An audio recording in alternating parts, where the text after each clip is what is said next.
سوال ہے چچا میاں، میرا سوال ہے کہ رمضان میں یہاں بنگلور میں جماعت اسلامی کے تمام حلقوں میں سماعت قرآن ہوتا ہے، یعنی مطلب عورتیں ایک جگہ جمع ہوتی ہیں، کوئی قاری صاحب جو ہیں وہ پڑھتے قرآن، ان کی قرأت میں تلاوت ہوتی ہے، اور پھر ایک بہن کو وہ کر دیتی ہے، وہ ترجمہ کرتی ہے۔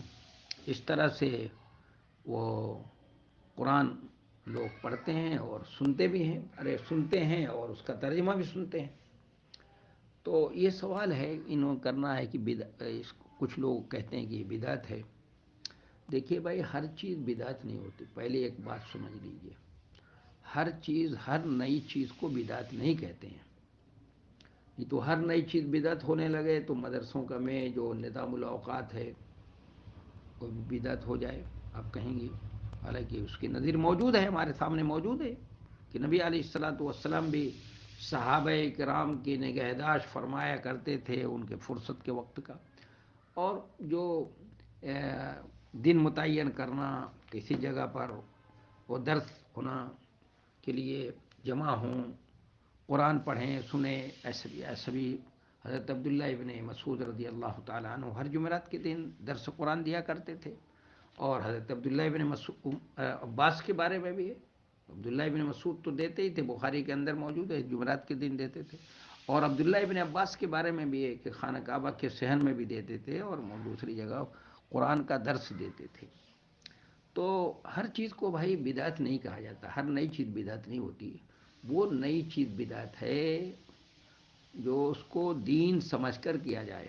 کوئی ایسی نئی چیز ہے جو رسول اللہ صلی اللہ علیہ وسلم نے کی نہیں کی، آپ کے صحابہ کرام نے نہیں کیا، اور ہمارے زمانے میں اس کو کیا جا رہا ہے اور اس کو دین سمجھ کر کیا جا رہا ہے، تو وہ چیز جو ہے کیا ہوگی؟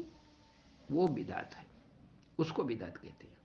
جیسے عید میلاد النبی ہے کہ جشن مناتے ہیں، بدعت ہے، یہ بدعت ہے۔ تیجا ہے، وہ تیجا کرتے ہیں، 10واں کرتے ہیں، 40واں کرتے ہیں، یہ سب بدعت ہے۔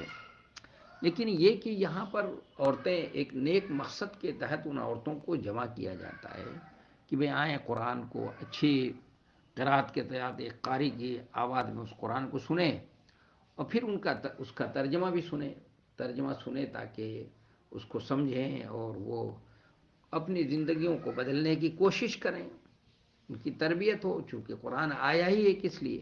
آیا اس لیے ہے کہ تاکہ اس کے ذریعے سے اس کو لوگ پڑھیں، سمجھیں اور اس کو اپنی زندگی میں نافذ کریں، اور قرآن جس طرح کا انسان بنانا چاہتا ہے اس طرح کا انسان بن جائے۔ صبغۃ اللہ ومن احسن من اللہ صبغہ، اللہ کے رنگ میں رنگ جائے، وہ اپنے آپ کو رنگ لے۔